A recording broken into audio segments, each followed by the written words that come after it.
ሊግ ስፖርት ኦፊሻል ባለምሰገድ ሲፉና በበጋሻው አየለ። መረጃችን ለብዙዎች ተደራሽ ይሆን ዘንድ ላይክ እና ሰብስክራይብ ማድረጉን እንዳይዘነጉ። ሊግ ስፖርት ኦፊሻል የስፖርትና የመዝናኛ ፕሮግራም ሁሌም ለለውጥ እንሰራለን። የእንግዳ ፕሮግራማችንን ተከታትለን ተመልሰናል። በመቀጠል አሁን የት ነው ያሉት የሚለውን ዝግጅት ተከታትለን እንመለስ።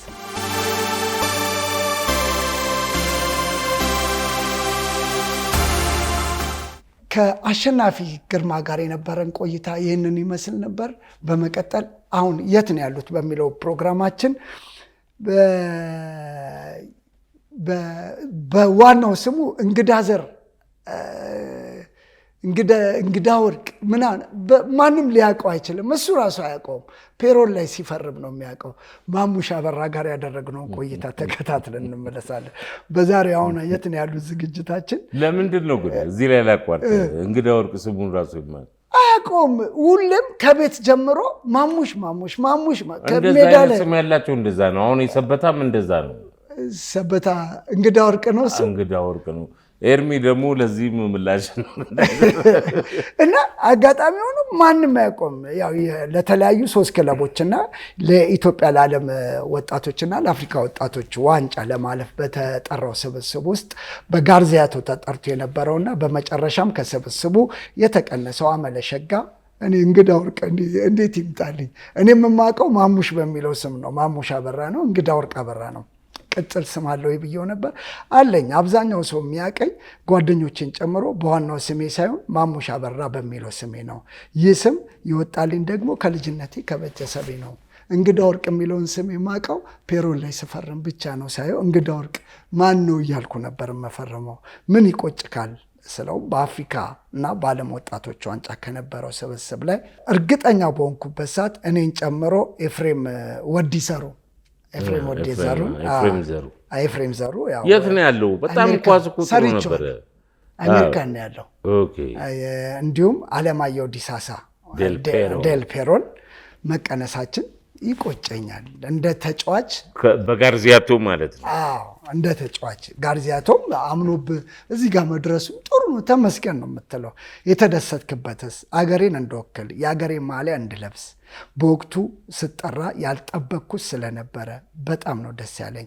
በወቅቱ መድን እያለው ነበር የተጠራሁት። አገርን ወክለ ከመጫወት ሌላ ምን ያስደስትካል? መድን እያለ ወደ ሙገር እኮ ጨራርሷል። ግን በመድን ችሎታው ነው የተጠራው። ሙገር እየተጫወተ አይደለም። የት አካባቢ ነው የተወለድከው? ወይራ ሰፈር ነው ተወልጄ ያደግኩት። የልጅነት የኳስ ህይወት ምን ይመስላል? እንደ ማንኛውም ታዳጊ በሰፈር ውስጥ በጨርቅ ኳስና በፓሎኒ ኳስ ነው ተጫውቼ ያደግኩት። በሰፈር ውስጥ በሚያደርጉት እንቅስቃሴ ትልቅ ደረጃ መድረስ ሲገባቸው አልተሳካላቸውም ብለህ የምታስባቸው ልጆች ነበሩ ወይ?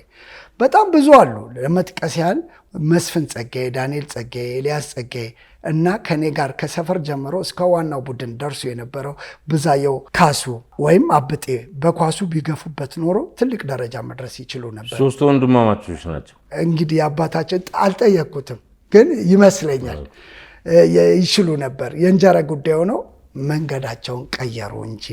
የክለብ አገባብ ምን ይመስላል?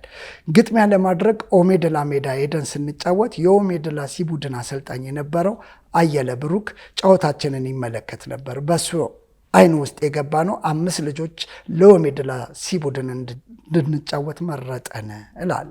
ለስንት ቡድን የመጫወት እድሉን አገኘ? ለ3 የተለያዩ ክለቦች ተጫውቻለሁ። ያሳደገኝ ኦሜድላ እንዲሁም ኢትዮጵያ መድን ድርጅትና ለሙገር ቡድን ተጫውቼ አሳልፌያለሁ። የማትረሳው ጨዋታ አለ? ለምን? አለ። ሙገር እያለሁ ከሐዋሳ ጋር ባደረግነው የጥሎ ማለፍ ጨዋታ ባለቀ ሰዓት ባገቡብን ጎል በፔናልቲ የተሸነፍንበትን ጨዋታ መቼም አልረሳውም። እዚህ ላይ ግን አንድ ጥያቄ ልጠይቅህ። ብዙ ጊዜ ይህችን ጥያቄ ይጠይቃታል።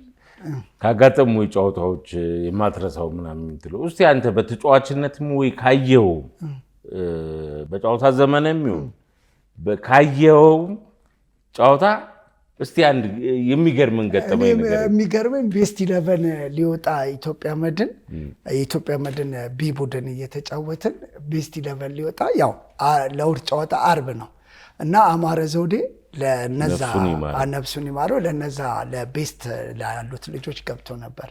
እኛ እዚህ ቤንች ያለ ነው ስንጫወት እየሮጠ ሲመጣ አማረ ላይ ለናገባውበት ራሱ ላይ ኦቨር ቤንች ሆንኩበትን አረሰው። እንኳን ቤንች ነው ድሮ እንደዚህ ነበር ማለት ነው። እና እንደዚህ አይነት ነገሮች ይገጥማሉ።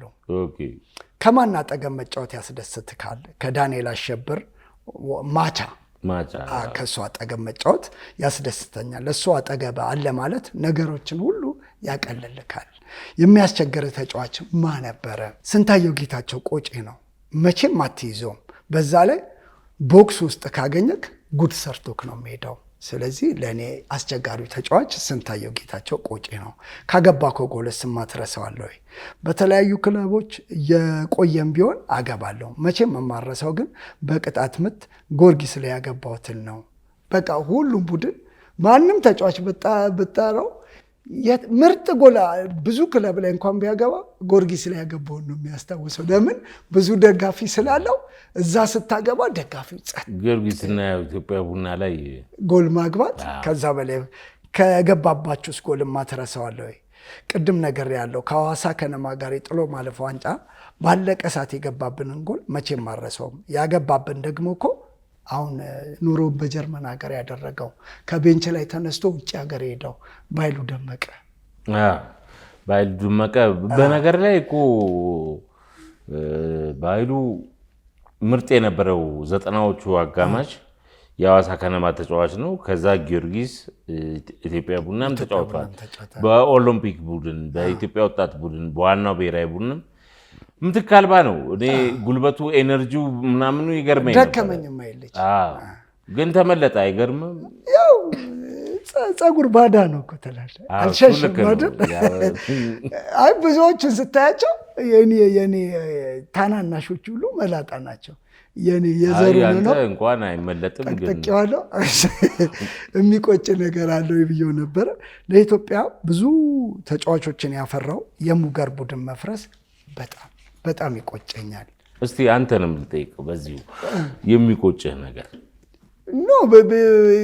ያው ብዙ መጫወት እየቻልክ በነገሮች ጥሩ አለመሆን በወቅቱ በነበሩት ያው አሁን ካለፈ በኋላ እንዲህ ማለት ባይገባም የጁሮራ አየህ፣ ግን መጠየቅና መጠየቅ ልዩነቱ ከባድ ነው። አሁን እጅ መቀሰር በስልጠናውም ያሉ አሉ፣ ይቅር ይበላቸው። በእንደዛ ነው። ወዲፍቸው በምትወደው ኳስ ያሰብከው ደረጃ ላይ ደርሻለሁ ብለህ ታስባለህ ወይ? በፍጹም። በምወደው ኳስ ያሰብኩት ደረጃ አልደረስኩም። ከዚህ በላይ መድረስ ይገባኝ ነበር፣ ግን ምን ያደርጋል አለኝ። ጥሩም መጥፎም ገጠመኝ ካለክ፣ ጥሩ ገጠመኞች ብዙ ናቸው። መጥፎ ገጠመኝ ግን እናቴን በሞት ያጣሁበት ቀን ነው። የማሙሽዬን እናት ነፍሳቸውን በአጸደ ገነት ያኖርልን። ያንተን ምርጥ 11 ከና አሰልጣኙ ንገረኝ ብዬው ነበር። ብዙ ጊዜ ምርጥ 11 ንገሩኝ ስላቸው ያው እሱም የነገረኝ 4 2 3 1 ብሎ ነው።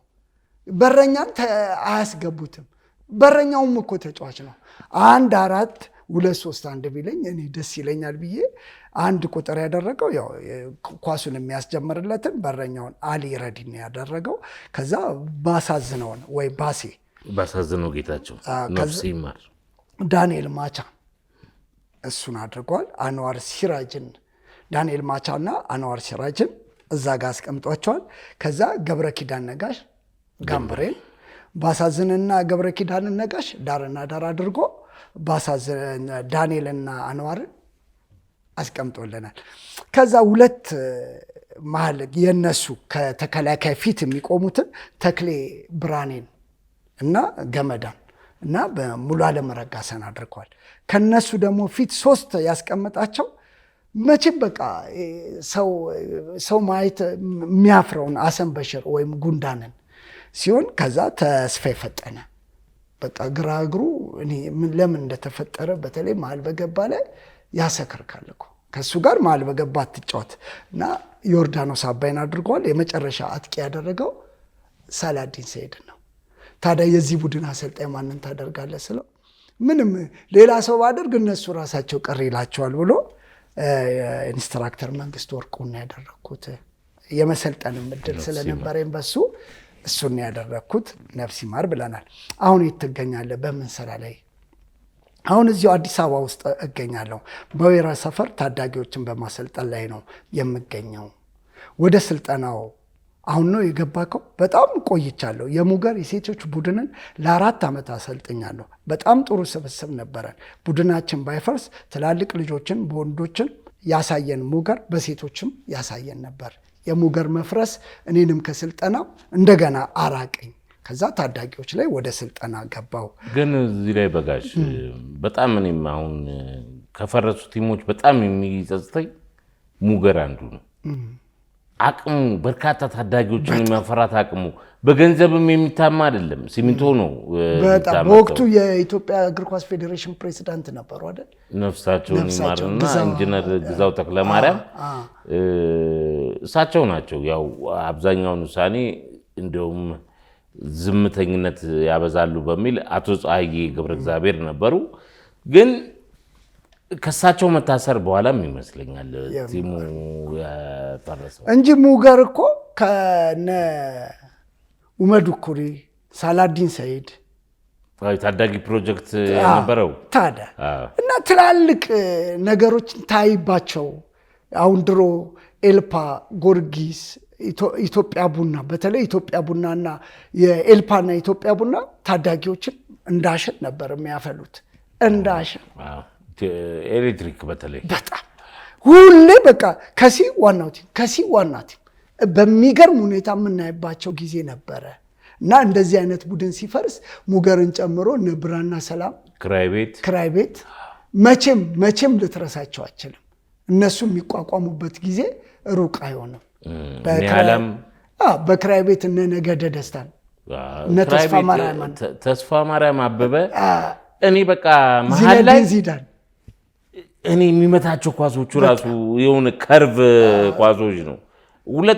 አንድ የማታ ጨዋታ ላይ 2 ጎል በተመሳሳይ አንድ ፈትሼ ላይ በኋላ ፈትሼም ተቀይሮ ወጣ መሰለኝ። በቃ ተመሳሳይ ኳሶች እንደዛ መጥቶ ማለት ነው። ኳስ እግሩ ላይ ያምራል። ነገደ ደስታ አሁን እነ ተስፋ ማርያምን አይነት ተጫዋቾችን ወደ ቢሮ ገብተው ወደ ስልጠናው ቢመጡ ብዙ ተስፋ ማርያሞችን እና ያሳዩን ነበረ። ስለዚህ እነ ምናለ ሸዋ በብራና ሰላም እንደውም ከብራና ሰላም ይመስለኛል ሙሉቀን ከዛ ወደ ጎርጊስ ገዛይን ባንክ ስራ። ስለዚህ ትላልቅ ተጫዋቾችን ያፈሩት ክለቦች መፍረስ ምን ያህል ከባድ በኢትዮጵያ እግር ኳስ ላይ አዲስ አበባ ላይ ብዙ ተጫዋቾችን በእነዚህ ክለቦች ላይ ታይ ነበር። አሁን ብዙ ተጫዋች አይደለም 2 እና 3 ተጫዋች ነው ልታይ የምችለው። ስለዚህ ስህተቶች ይደጋገማሉ። አሁን ዋናው ሲሚንቶ ፈረሰ። ገባ እነ በይተም እነ ትግስቱ ታሪክ ወልዴ መቼም የማይረሳው ታሪክ ጀርዚ ነው እና እነሱ የነበረበት ሲሚንቶ ፋብሪካ ፈረሰ፣ በዛው ቀረ። እሺ አሁን ወደፊት ምን ታስባለህ ብዬ ነበር። አሁንም በታዳጊዎች ስልጠና ላይ ስለምገኝ ከስልጠናውም ስላራኩኝ ወደፊት በተሻለ ቡድን ላይ ብቅ ማለቴ አይቀርም። ካለ ልምድ አንጻርም ወደፊት አገሬ ማገልገል በስልጠናው ፈልጋለሁ። በታዳጊዎች ስልጠና ላይ የሚያግዙ አካላቶች ወይም ግለሰቦች አሉ ወይ ስለው በመጀመሪያ የኢትዮጵያ እግር ኳስ ፌዴሬሽን ዋና ጸሐፊ የሆኑትን አቶ ባህሩ ጥላውንን ደጋግሜ ማመስገን እፈልጋለሁ። በተለያየ ጊዜ የኳስ እጥረት ሲገጥመኝ እሳቸውን ጠይቄ አፍሬ ስለማላውቅ እንዲሁም የማሰለጥናቸው ልጆች ወላጆቹ የአካባቢውን ሰዎችን በጣም አመሰግናለሁ። አግብተህ ካለው ስንት ልጆች አሉ? የባለቤትን ስምና የልጆችን ንገረኝ ብዬ ነበር። አግብቻለሁ። የ3 ልጆች አባት ነኝ። ባለቤቴ አይናለም ኃይለማርያም ትባላለች። የልጆቼ ስም ሎዛ እንግዳ ወርቅ። አሁን እኔ ሎዛ እንግዳ ወርቅ ሳይ ሎዛ ማሙሽ ነበር የምለው። ብሩክ እንግዳ ወርቅ፣ ዮሐና እንግዳ ወርቅ ወይም ኪያ ይባላሉ። ፈጣሪ ያሳድግልህ ስለው አሜን ብሎኛል። ቀረ የምትለው ነገር? በእኔ እግር ኳስ ህይወት ያሰለጠኑኝ አሰልጣኞችን ማመስገን እፈልጋለሁ። አየለ ብሩክን፣ አድማሱ ማለት የኦሜድላ ቢ ቡድንም አሰልጥነዋል። አይ እኔ ቢ አልተጫወኩም። አድማሱን፣ ይበቃል ገብሬን፣ ንጉሴ ገብሬን፣ ካሳውን ተካ፣ መንግስቱ ወርቁን፣ ብርሃኔ ገብረ እግዚአብሔርን፣ ስዩም አባተን፣ ሰውነት ቢሻው፣ ጋሻ ዳነን፣ አብርሃም ተክለ ሃይማኖትን፣ ጨፍቅ ካሳን፣ ግርማ ኃይለ ዮሐንስን እነዚህ በተጫዋችነት ዘመኔ ያሰለጠኑ ናቸው። በህይወት የሌሉትን ነፍስ ይማር፣ በህይወት ያሉትን ደግሞ እድሜ ከጤና ጋር ይስጥልኝ። በተጨማሪም ሲና ቢ በምጫወትበት ሰዓት ብዙ የትጥቅ ድጋፍ ያደርጉልኝ የነበሩትን ዳንኤል ጸጋዬና ዋናው ቡድን ከገባው በኋላ ደግሞ በብዙ ያበረታተኝ የነበረው ቴድሮስ ወርቁ ወይም ቴዲ ሾዳን በዚህ አጋጣሚ ከልብ አመሰግናለሁ። እንዲሁም የአርት ስፖርት ዝግጅት ክፍልን በጣም አመሰግናለሁ ብለዋል። እኛም ተቀብለናል። የዛሬው አሁን ያሉት ፕሮግራማችን ይህንን ይመስል ነበር።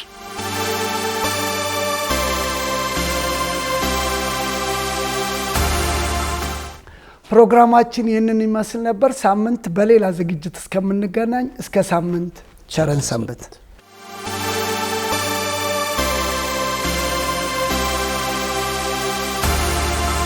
ሊግ ስፖርት ኦፊሻል ባለምሰገድ ሲፉና በበጋሻው አየለ።